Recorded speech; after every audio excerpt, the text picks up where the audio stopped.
우리 같이 인사 나누겠습니다. 한 주간 동안 수고하셨습니다. 잘 나오셨습니다. 은혜 받고 돌아갑시다. 이 시간에는 누가복음 16장 19절부터 31절 말씀까지 읽었습니다. 말씀의 제목은 지옥은 분명히 있습니다입니다. 지옥은 분명히 있습니다. 캐나다에서는 정년퇴직이 62세입니다. 이 62세에 정년퇴임을 하고 나면 캐나다도 우리나라처럼 그렇게 독거노인들이 많아요. 그래서 이 캐나다 노인들 사이에 뭐가 있냐면 깨워주기 모임이 있습니다. 깨워주기, 서로 깨워주기. 왜 그러냐면 62세에 정년퇴임을 하고 나서 5년이 지나기 전에 정년퇴임한 사람들의 반 이상이 죽는답니다. 대단한 거죠, 이건. 왜 그러냐면 직장을 다닐 때에는 일어나기 싫어도 아침 7시에 일어나야 돼요. 그런데 이제 정년퇴직을 하고 직장에 나가지 않으니까 일찍 일어날 필요가 없는 거예요. 그래서 내일은 8시까지 푹 자야지 마음 먹고 잡니다. 그러다가 9시까지 자요. 10시까지 자요. 11시까지 자요. 12시까지 자요. 근데 이 잠이라는 게 참 희한해요. 자면 잘수록 계속 늘어나요. 그래가지고 어떡합니까? 잠을 자기 위해서 식사를 줄입니다. 3끼 먹던 거 2끼로 줄이고 2끼 먹던 거 1끼로 줄이고. 그래서 하루에 8시간 자던 사람이 정년퇴직을 하고 나서 나중에는 20시간까지 자는 거예요. 이때쯤 되면은 잠이 그렇게 달콤할 수 없대요. 잠이. 그러다가 잠이 너무 좋아서 침대에서 내려오지 않다가 그냥 영원히 자는 거예요. 영원히. 근데 밖에서는 그 집안의 이런 사정을 모르잖아요. 신문을 배달을 하는데 신문은 어떻습니까? 그냥 문 밑에다 밀어놓고 가니까 신문이 쌓이는지 어떤지 몰라요. 그런데 우유는 그렇지 않아요. 우유는 배달된 우유가 안으로 안 가지고 나가면 어떻게 해요? 2개, 3개 쌓이게 되죠. 그러면 이웃집에서 수상하게 여겨가지고 경찰을 불러서 함께 들어가 보면은 대부분 죽어 있답니다. 여러분, 캐나다는 참 살기 좋은 곳이잖아요. 어느 동네든지 약 100m만 가면 아름다운 공원이 있는 곳이 캐나다예요. 그럼에도 불구하고 은퇴한 후에 잠만 자다가 이렇게 죽는 사람들이 너무 많다는 거예요. 너무. 근데 이게 어디 캐나다만의 일입니까? 지금도 우리 주변에서는요, 세상에서의 삶이 너무 달콤해가지고, 너무 정신없어가지고, 영적으로 깊은 잠을 자는 사람들이 얼마나 많은지 몰라요. 그러다가 나중에 어떻게 됩니까? 영원한 죽음에 이르게 되는 거예요. 그래서 찬송가 284장 3절을 보니까 이런 가사가 나오죠. 우리 한번 같이 찬양해 볼까요? 3절만 시작. 죄의 깊은 잠과 뜬 세상의 꿈을 어서 깨어나라 나의 친구여. 은혜 받은 날과 구원 얻을 때가 지금 온 세상에 선포되었네. 주의 그 사랑 한량 없도다. 찬송할지어다 예수의 공로. 주의 그 사랑 한량 없도다. 찬송할지어다 예수의 공로. 아멘. 오늘 우리가 같이 읽은 본문 말씀은 부자와 나사로라는 얘기로 우리 잘 알고 있는 얘기예요. 막 주일학교 때 인형극도 많이 하잖아요. 어떤 마을에 어떤 부자가 있었습니다. 전설에 의하면 이 부자의 이름은 다이부스라 그래요. 저와 여러분이 굉장히 부러워하는 사람입니다. 부자예요. 반면에 나사로라고 불리는 거지는 태어날 때부터 불우한 환경에서 태어나서 심한 피부병을 가지고 살고 있고 부자의 대문 앞에서 겨우겨우 그 음식 찌꺼기로 쓰레기로, 음식 쓰레기로 목숨을 연명하면서 살고 있었습니다. 그러던 어느 날 이 거지 나사로가 죽었습니다. 고픈 배를 움켜쥐고 아무도 지켜보는 이 없는 가운데 쓸쓸하게 죽었습니다. 그리고 동네 사람들은 이 불쌍한 나사로의 시신을 장사도 지내주지 않고 그냥 아무데나 갖다 묻어버렸습니다. 왜? 연고자가 없으니까. 세월이 흘러서 부자 이 다이부스도 죽었습니다. 이 부자의 장례식은 굉장히 거창하게 치러졌습니다. 그런데 세월이 조금 더 흘러서 비참하게 쓸쓸하게 죽은 거지 나사로도, 거창하게 화려하게 죽은 부자 다이부스도 사람들의 기억 속에서 점점 잊혀져 갔습니다. 그리고 사람들은 그걸로 다 끝난 줄 알았습니다. 다음 세상에서 어떤 일이 벌어지는지는 아무도 알지 못했고 관심도 없었습니다. 여러분이 이 이야기는 지어낸 얘기가 아닌 것 같아요. 왜냐하면 막연히 지어낸 얘기라면 나사로라는 이름이나 다이부스라고 하는 이름이 전해질 리가 없잖아요. 이 주인공의 이름이 성경에 나오는 걸로 봐서 이 주인공들은 예수님께서 아시는 사람들이었던 것 같아요. 자, 거지 나사로는 죽어서 낙원, 즉 천국에 가서 하나님의 품 안에서 세상의 모든 고통을 잊고 편안하게 안식하고 있습니다. 반면에 부자 다이부스는 지옥에 가서 너무너무 괴로운 상황 가운데 있어요. 자, 그렇다면 예전에도 이 질문 드렸던 것 같은데 여러분 같으면 이 두 사람의 삶 가운데 어떤 사람의 삶을 선택하겠습니까? 여러분 같으면 세상에서 부자로 살다가 지옥에 가는 부자의 삶을 선택하겠습니까? 세상에서 찢어지게 가난하게 살다가 거지로 살다가 천국에 간 나사로의 삶을 선택하시겠습니까? 어느 거 선택하실래요? 표정을 보니까 뭘 그런 걸 물어. 정답은 아는데 선뜻 대답하기가 껄쩍지근해요. 그죠? 왜냐하면 지옥에 가는 것도 싫고 거지로 사는 것도 싫어서 그래요. 마음대로만 살 수 있으면 세상에서는 부자로 살다가 죽어서 천국 갔으면 좋겠어요. 그렇죠? 욕심도 많아. 그런데 여러분, 오늘 말씀 잘 들으면 꼭 그런 건 아니지만 그렇게 살 수도 있어요. 꼭 그런 건 아니에요. 이 부자 다이부스가 간 곳을 성경은 음부, 곧 지옥이라고 설명하고 있습니다. 지옥은요, 헬라어로 게헨나라 그래요. 게헨나. 이 지옥은요, 예수님이 살아계실 때, 세상에 계실 때 흰놈의 골짜기라고 비유하신 적이 있어요. 이 흰놈의 골짜기는 어떤 곳이냐면 예루살렘 성 밖에 있는 아주 작은 골짜기인데 예루살렘에서 나오는 모든 쓰레기가 거기에 모여요. 그래가지고 그 쓰레기를 불태워요. 그러니까 거기는 항상 불이 타고 있어요. 쓰레기 소각장이에요. 예루살렘의 쓰레기 소각장. 심지어 여기는요, 성전에서 제사를 지내고 남은 짐승의 뼈, 가죽, 그 다음에 찌꺼기들을 갖다가 거기서 태우기 때문에 냄새, 악취가요, 진동하는 곳이에요. 흰놈의 골짜기는. 그래서 이 흰놈의 골짜기에서 피어오르는 연기를 뭐라고 표현하냐? 죽음의 검은 연기라고 표현합니다. 그래서 예수님께서는 이 흰놈의 골짜기를 지옥에 비유하신 거예요. 성경에 보면은 지옥에 대해서 누구도 함부로 말하지 않아요. 지옥은 어떤 곳이다? 함부로 말하지 않아요. 왜? 본 적이 없거든요. 자기 갔다 온 적이 없거든요. 오직 유일하게 예수님만이 지옥이라는 용어를 성경에서 13번 사용하십니다. 그 이유는 예수님만이 어때요? 지옥의 열쇠를, 사망과 음부의 열쇠를 가지신 분이기 때문에. 근데 요즘에 보면은요, 지옥에 갔다 왔다는 사람들 많아요. 다 그런 건 아니지만 주로 이단에서 지옥 얘기를 많이 합니다. 왜? 겁줘가지고 자기 말 듣게 하려고.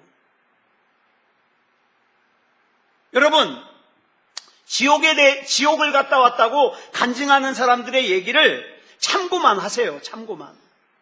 뭐 성경 얘기처럼 절대적으로 믿지 마세요. 아, 나도 저 지옥은 가면 안 되겠다. 참고만 하시라고, 참고만.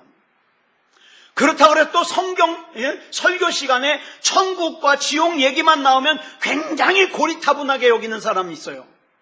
그것도 잘못이에요.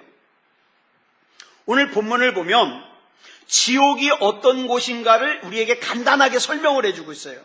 그래서 오늘 본문에서 설명하고 있는 지옥을 우리가 잠깐 살펴보겠습니다. 첫째로 지옥은 어떤 곳이냐? 무서운 고통이 계속되는 곳이에요. 무서운 고통. 오늘 본문을 보면 부자 다이부스가 지옥에서 고통스럽다고 울부짖고 있는데, 여러분, 지옥 그러면 뭐가 퍼뜩 떠올라요? 지옥. 예? 지옥. 불. 예? 지옥 그러면은 불 먼저 생각나잖아요, 불. 예. 자, 사람이 당하는 고통 가운데 화상만큼 견디기 어려운 고통이 없다 그럽니다. 불에 딘 사람 너무 고통스러워해요. 그래서 기독교 순교사화라는 책을 보면은요, 로마 시대 때 예수 믿는 사람들을 잡아다가 불에 태워 죽이는 형벌이 있었는데, 그 책에 보니까 이렇게 나와요. 어떻게 죽이느냐? 불에 태워서 어떻게 죽이느냐? 먼저 잡아다가 기둥에다가 묶어놔요. 예수 믿는 사람들 잡아다가 기둥에 묶어놔요. 그리고 나서 그 몸에다가요, 송진과 양초 있죠, 양초, 파라핀. 그걸 갖다가 잔뜩 발라놔요, 몸에다가. 그리고 하루를 놔둬요. 그러면 이 몸에 송진과 파라핀이 스며들어요, 몸에. 얼마나 불이 잘 붙겠어요.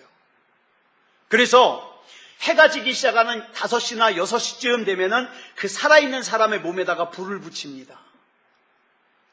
그래서 그리스도인들이 산채로 횃불이 되어서 로마의 밤거리를 밝혔다, 이렇게 기록하고 있어요. 얼마나 아팠을까요? 제가 어렸을 때 제가 다닌 평화교회에 성누가 의원이라고 하는 개인 병원을 하는 장로님이 한 분 계셨어요. 그리고 그 장로님의 병원 옆에 목욕탕이 하나 있었어요. 영진 목욕탕. 저 고척동에 있어요. 지금도 있나 몰라요. 이 영진 목욕탕이 있었는데, 한 번은 이 영진 목욕탕에서 뜨거운 물이 지나가는 파이프가 터지는 바람에 어떤 할머니 한 분이요, 완전 할머니도 아니고, 그때는 제가 어렸으니까 굉장히 할머니 같은데 지금으로 말하면 한 60대쯤 됐을까? 이 할머니 한 분이 화상을 엄청 입었어요.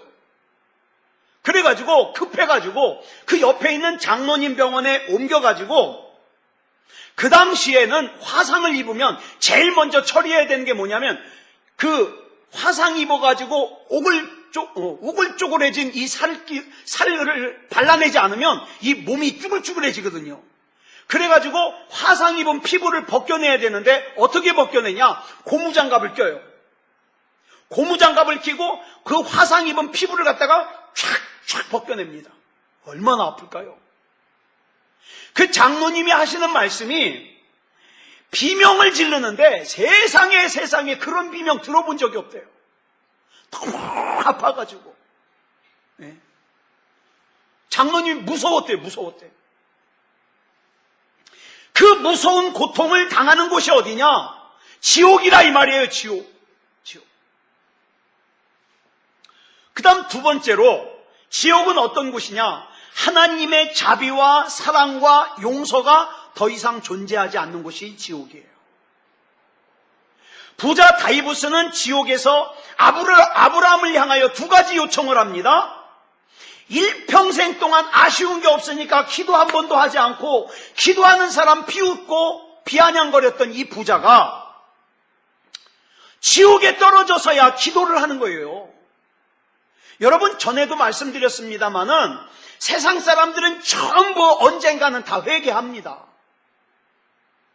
언젠가는 예수 믿어요. 중요한 것은 언제 회개하느냐가 중요한 거예요.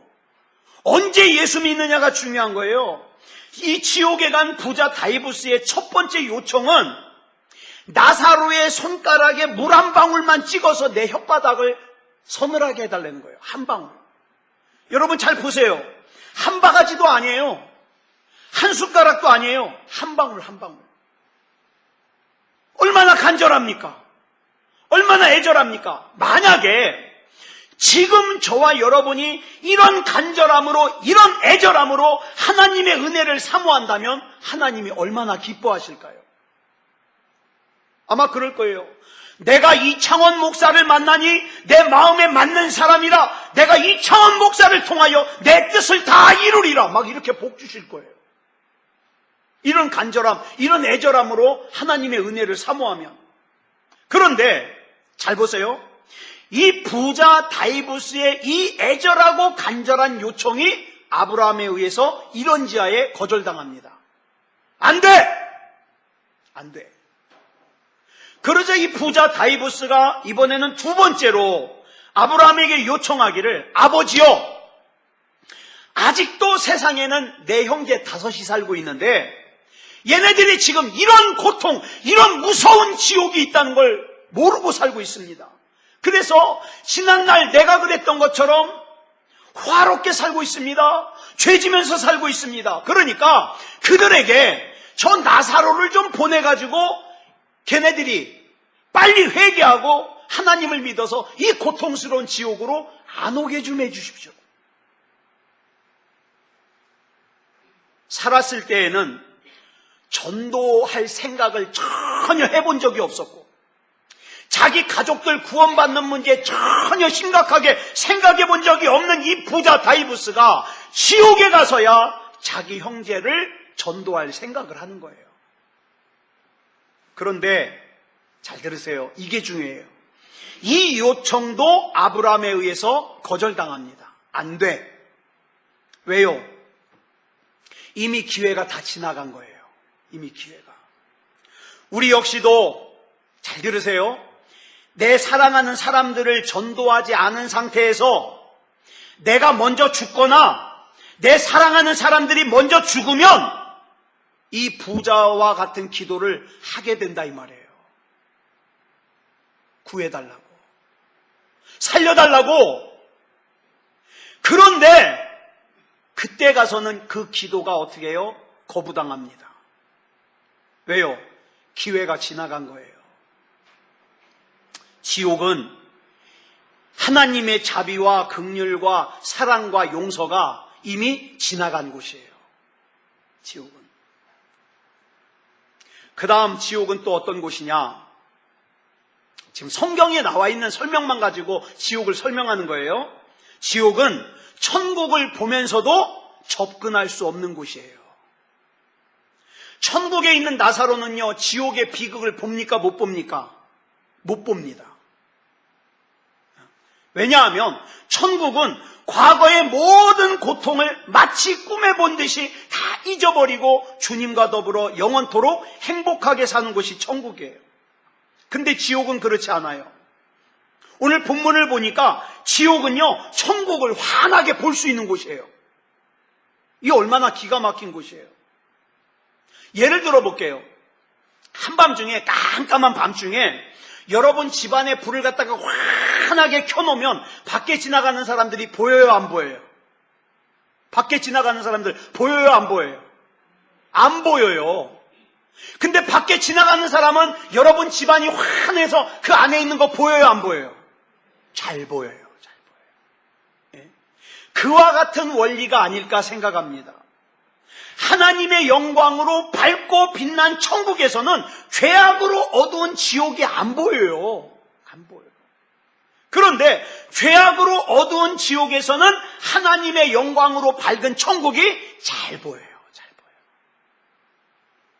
여러분, 여러분들이 바빠서, 여러분들이 귀찮아서 예수 믿으라고 전도하지 않고 그 상태로 그냥 돌아가신 여러분의 부모님이, 여러분의 형제가, 여러분의 자녀들이 구원받지 못한 상태에서 지옥에 가게 되면, 그래요, 여러분들 천국 갔다고 칩시다. 천국에 있는 여러분은 지옥에 있는 그분들이 보이지 않지만 지옥에 있는 그분들은 천국에 있는 여러분을 보면서 통곡을 한다는 거예요. 왜 진작 나한테 좀 알려주지? 통곡한다는 거예요. 사실 저와 여러분이 세상을 살면서 고통스러운 대부분의 이유는 지금 당장 먹을 것이 없어서가 아니에요. 지금 당장 입을 게 없어서가 아니에요. 나보다 형편이 좋은 사람과 나를 비교하다 보니까 힘든 거예요. 제가 국민학교 때, 제가 어렸을 때 제가 살았던 집은 여러분 그런 집 아나 모르겠어요. 13가구가 살았어요. 이 집마다 이렇게 벽으로 해가지고 문이, 현관문이 있고 그 안에 들어가면 부엌이에요. 그 부엌을 통해서 들어가면 방이 하나 있어요. 이게 쪼르륵 13가구가 있어요. 13가구가. 가운데 우물이 하나 있고. 그런 데서 살았어요. 화장실은 밖에 2개 있어요. 그래서 아침에 화장실을 가잖아요. 꼭 한두 사람씩 줄 서 있어요. 제가 국민학교 때 그런 집에서 살았어요. 근데 그 당시에는 그렇게 사는 사람들이 많다 보니까 별로 그렇게 비참하게 여겨지진 않았어요. 뭐 그럴 수도 있지 뭐. 나 말고도 그렇게 사는 사람들 많은데 뭐. 근데 만약에 지금 내가 그렇게 산다. 요즘에는 집들이 얼마나 좋습니까? 막 집안에 화장실이 2개 있는 집도 있잖아요. 나도 화장실 2개 있는 데서 살아보고 싶어. 집 안에 화장실이 2개 있는 집도 있는데 여러분 13가구가 있는데 바깥에 화장실이 재래식 화장실이 2개 있는 데서 산다고 생각해봐요. 비참하죠. 지금은 못 살 것 같아요. 지금은. 왜? 비교하니까 내가 불행하다고 느껴지는 거예요. 또 저 어렸을 때는요, 집에 차 있는 집이 별로 없었어요. 집에 자가용 있는, 여러분 학교에서 가정통신문 조사를 하는데 집에 차 있다 없다도 체크했어요. 왜? 집에 차 있으면 괜찮은 집이거든요. 그러니까 그 당시에는 웬만한 거리는 걸어 다니고 조금 멀면 버스 타고 다녀요. 근데 그런 집들이 많으니까 그다지 힘들질 않았어요. 왜? 당연하게 받아들였어요. 그런데 지금은 차 없는 집이 별로 없잖아요. 그러다 보니까 상대적으로 어떻게 해요? 불편함을 느끼는 거예요. 말씀드렸잖아요. 제가 전도사 때 신방을 가는데 신방을 딱 가고 있는데 중님이 까만색 자가용을 타고 쫙 가는 거예요. 나는 차가 없어서 그 더운 여름에 걸어서 신방 가고 있는데 비참하더라고요. 그래가지고 제가 기도했잖아요. 하나님, 저 중님도 하나님 안 믿는 저 중님도 자가용 타고 가는데 이 전도사가 꼴이 말이 아니네요. 그런 기도했었어요, 제가. 자, 비교하니까 내가 불행한 거예요. 지옥이 그래요. 지옥이 눈앞에 보이는 천국을 보면서 나를 비교하는 거예요. 눈에 보이지만 절대 천국엔 갈 수가 없어요. 그러면 하나님께서 왜 지옥에서 천국이 보이게 하셨을까? 이유가 있지 않겠어요? 지옥에 있는 사람들이 대부분 어떤 사람들이에요? 세상에 있을 때 천국이 있다는 말, 지옥이 있다는 말 들었어요. 그죠? 다 들었어요. 그런데 앞에서 이창원 목사가 천국이 있습니다. 천국 가야 됩니다. 지옥은 너무너무 무서운 것입니다. 막 설교를 하면은 그래요. 아유, 죽으면 그만이지. 천국과 지옥이 어딨어? 바보 같은 소리 하고 있어. 이랬던 사람들이 지금 지옥에 가 있거든요. 우습게 여기고 고리타분하게 여기고 말도 안 되는 이야기로 들었던 그런 사람들. 그러니까 이 사람들에게 천국을 보여주시는 이유는 주님께서 절대 거짓말하지 않으셨다는 걸 확인시켜 주시는 거예요. 봐라, 네가 고리타분하게 여겼던 천국이 이렇게 있지 않느냐? 네가 미련하게 여겼던 천국이 있지 않느냐? 보여주시는 거예요. 그러니까 제가 분명하게 한 가지 예언할 수 있는 거 있어요. 제가 분명하게 예언하는데 여러분 가운데 예배를 우습게 여기는 사람들, 기도를 우습게 여기는 사람들, 하나님을 만홀히 여기는 사람은 반드시 땅을 치며 후회할 시간이 옵니다. 왜요?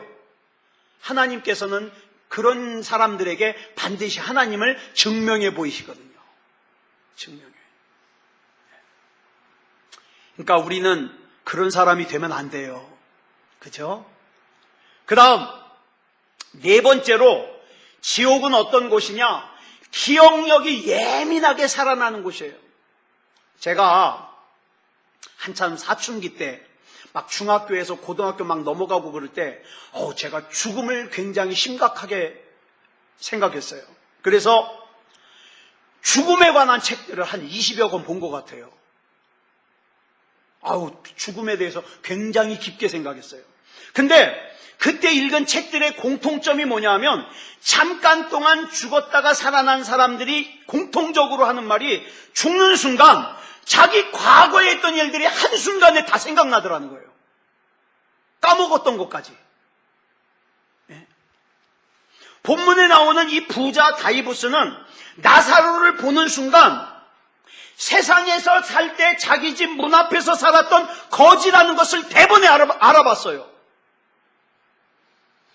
또 세상에 있는 자기 형제 다섯이 자기와 똑같이 잘못을 저지르고 있으며 지금 자기처럼 지옥에 올 것을 예약하고 살고 있다는 것도 알아요.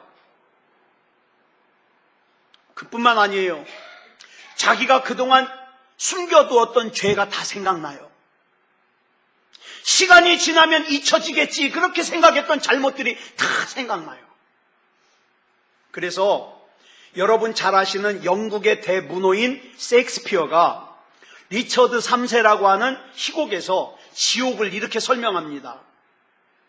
내 양심이 수천 개의 혓바닥을 가졌구나. 수천 개의 혓바닥이 제각기 갖가지 책망을 나에게 늘어놓는구나. 지옥이. 그러니까 어떻게 해요? 괴로운 거예요.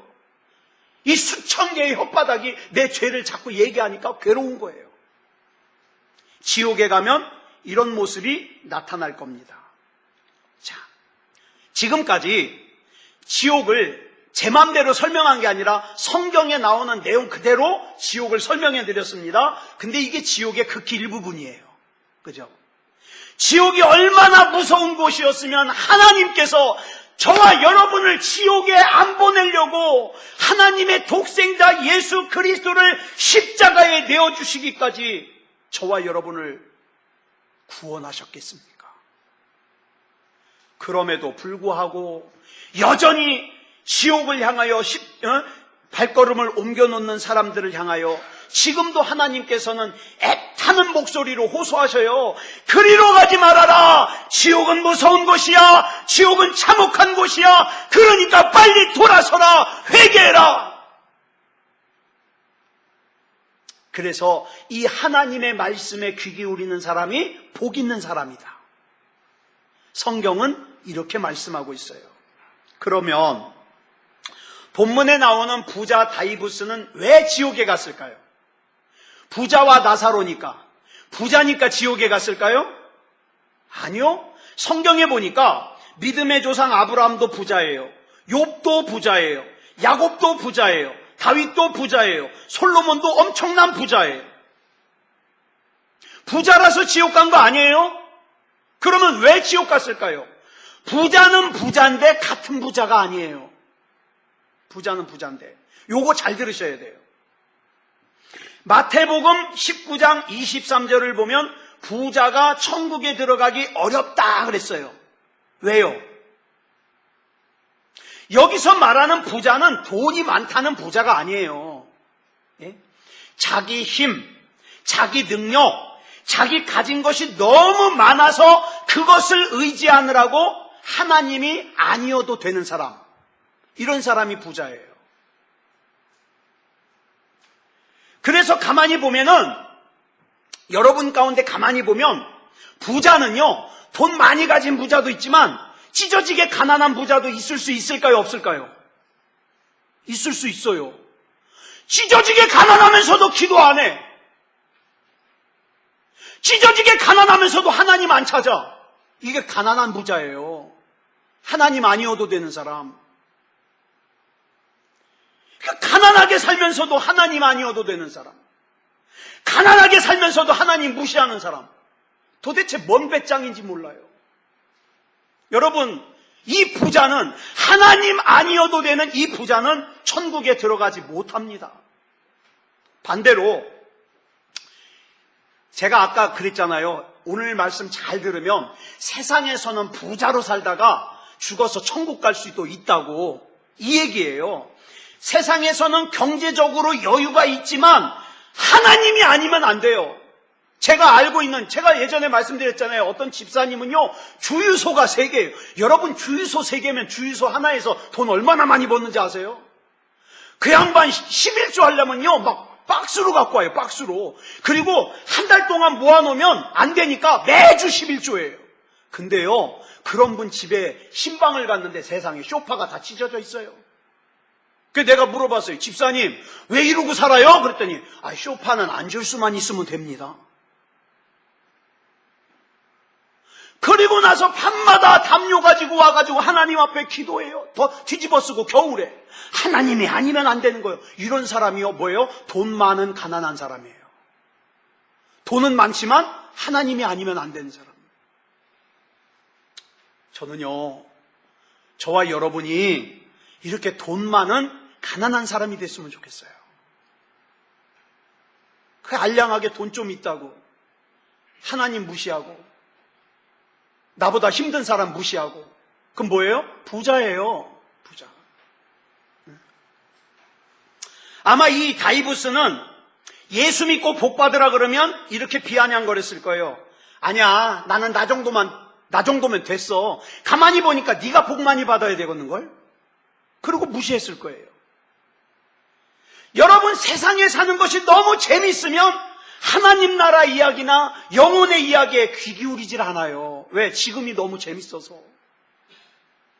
그래서 마태복음 19장 24절에 보면 뭐라 그랬습니까? 시작.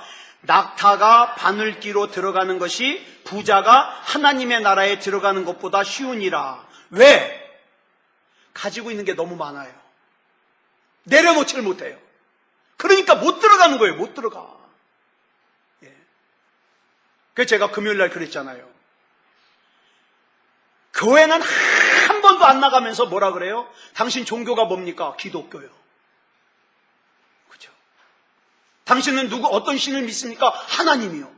예배는 한 번도 안 드리면서 구원 못 받아요. 근데 그런 사람이 내 사랑하는 사람일 수 있다니까요. 이게 문제인 거예요. 제가 오래전에 어느 목사님의 설교를 듣다가 들은 얘기예요. 그 교회의 집사님 중에 한 집사님이 지방에 50평짜리 아파트를 사놓고 너무너무 좋아가지고, 이 집사님의 낙이 뭐냐, 이제 그 살림살이 사가지고 그 50평짜리 아파트에다가 살림살이 채워넣는 게 낙이에요. 근데 지금 현재는 서울에 있는 산꼭대기에 아주 낡은 아파트에서 전세로 살고 있어요. 그러니까 그 새로 산 50평짜리 아파트에다가 지금은 살지 못하지만 자개장농을 갖다가 사다가 넣어놓고, 가죽 소파를 사다 넣어놓고, 대형 식탁을 사다 넣어놓고 막 너무너무 행복한 거예요. 근데 자기는 서울에서 장사하느라고 그 사놓은 50평짜리 아파트에 자주 못 가봐요. 지금 현재 살고 있는 이 서울의 산꼭대기에 있는 이 아파트는요, 살림살이가 이거 완전히 거지 같아. 그래서 식구들이 좀 여기도 좀 살림살이 좀 바꾸자 그러면은 뭐라 그래요? 여기 우리 집 아닌데 뭐 여기다 돈을 왜 투자해? 여기는 대충 살다가 우리 집으로 가면 그때, 그죠? 우리 집으로 가면. 이 집사님은 지방에 있는 50평짜리 아파트만 생각하면 되게 뿌듯했어요. 그러다가 어느 날 이 집사님이 교통사고가 나서 돌아가셨어요. 그 50평짜리 아파트에서 하루도 못 자보고 돌아가셨어요. 그랬더니 그 50평짜리 아파트를 유산으로 받은 자식이 자기는 서울에서 살고 싶다고 싸게 팔아버렸어요. 그 집 안에다가 엄마가 막 재워놓은 살림살이는요, 경매로 다 남겨버렸어요. 나 필요 없다고. 나한테 안 맞는다고. 여러분, 이 집사님이 누리면서 산 거예요? 아니죠. 근데 이 집사님이 처음부터 그렇게 살지 않았대요. 신혼 때부터로 거슬러 올라가면 이 집사님이 근검절약을 해가지고 남편이요 5년 동안 해외 근무를 한 거예요. 저기 아랍 쪽에 가서 그 뜨거운 데 가서 5년 동안. 그러니까 내 신랑이 그 고생하면서 번 돈 한 푼도 축내면 안 되겠다고 그 신랑이 보내온 돈은 한 푼도 안 쓰고 다 모은 거예요. 그리고 어떻게 해요? 자기가 부업을 해가지고 생활비를 대는 거죠.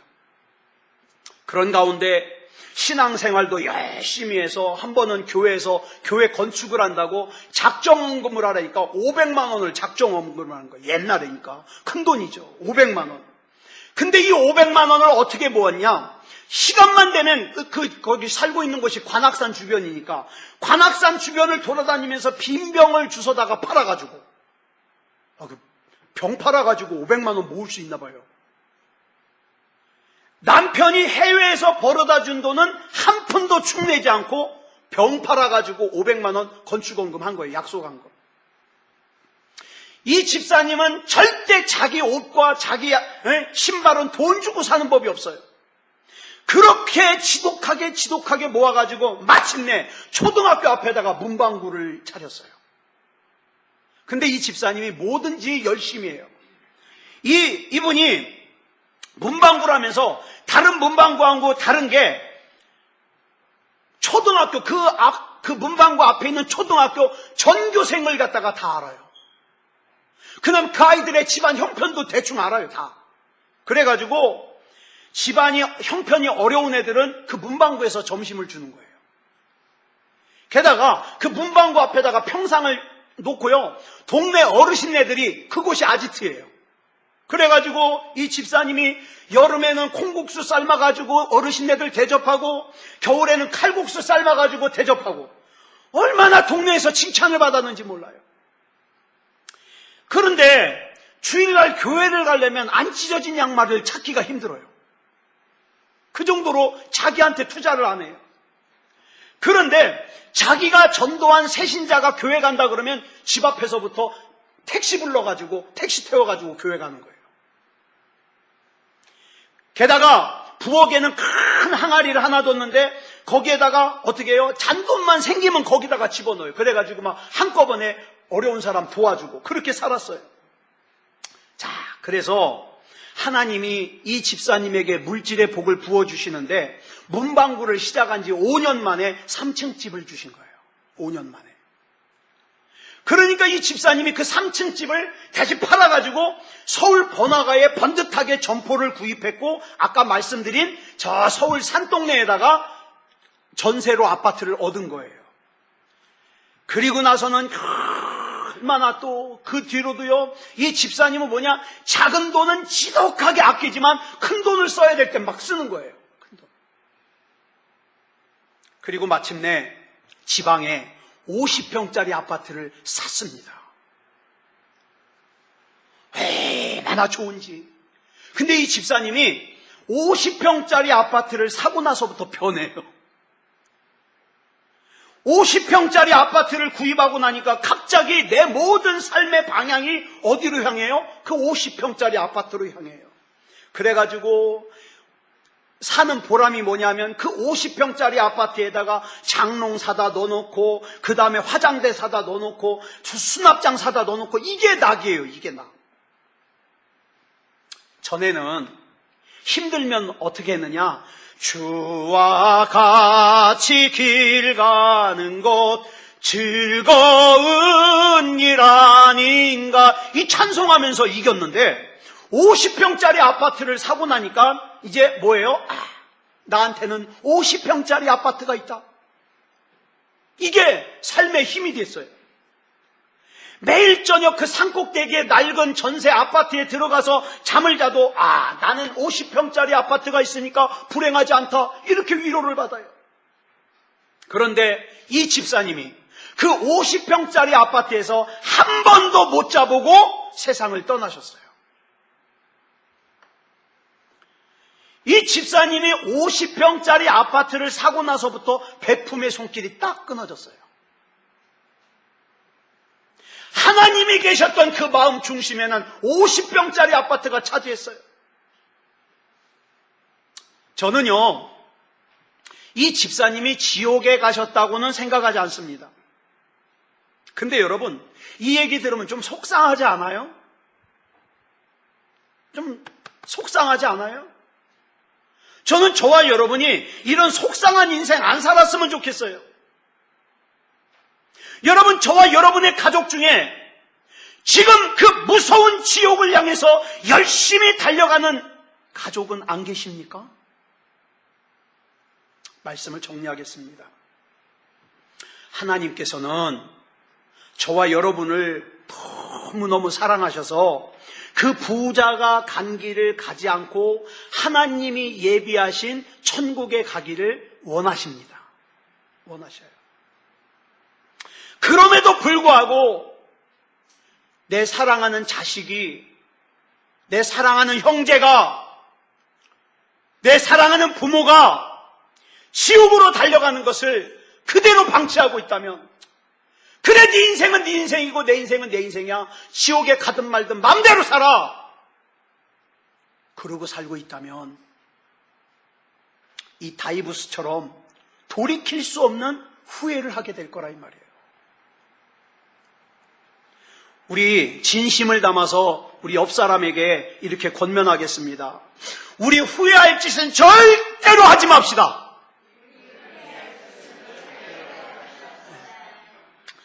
이 말이 우스워요? 나는 후회할 짓 하고 싶어요? 마음대로 하세요. 여러분, 아주 중요한 말이에요.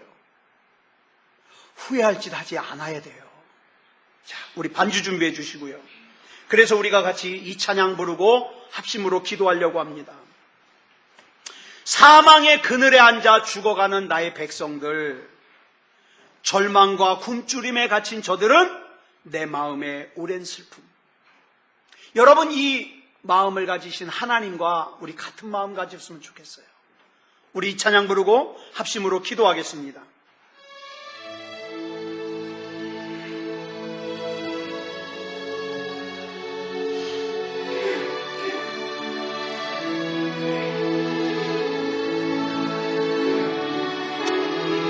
사망의 그늘에 앉아 죽어가는 나의 백성들, 절망과 굶주림에 갇힌 저들은 내 마음의 오랜 슬픔, 고통의 멍에에 매여 울고 있는 나의 자녀들, 나는 이제 일어나 저들의 멍에를 꺾고 눈물 씻기기 원하는데 누가 내게 부르짖어 저들을 구원케 할까? 누가 나를 위해 가서 나의 사랑을 전할까? 나는 이제 보기 원하네. 나의 자녀들 살아나는 그날 기쁜 찬송 소리 하늘에 웃음소리 온 땅 가득한 누가 내게 부르짖어 누가 내게 부르짖어